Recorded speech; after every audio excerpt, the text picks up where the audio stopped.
পাপা। আর মায়ের নাম মাম্মা। আর নানির নাম নানিমা। আর কারোর নাম জানো? কার নাম জানো?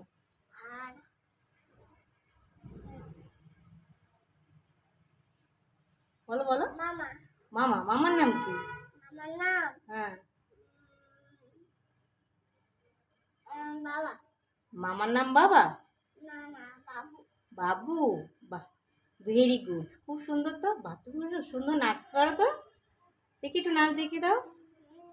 ফুলে ফুলে নাচতে জানো? কোন নাচটা জানো? এইটা আসছে? ওটা কি গান? গানটা করো। হ্যাঁ, স্কুলের গান। ও, আন্টিরা গান করে আর তুমি নাচ করো? ও, খুব সুন্দর নাচ করছো। একটু ঘুরে ঘুরে নাচো, ঘোরো ঘোরো, একটু ঘোরো ঘোরো। ঘুরে ঘুরে নাচ করতে হয়, সুন্দর লাগে। এইভাবেই ঘুরে নিতে হয়। হ্যাঁ, এই তো কত সুন্দর লাগলো, খুব সুন্দর হয়েছে।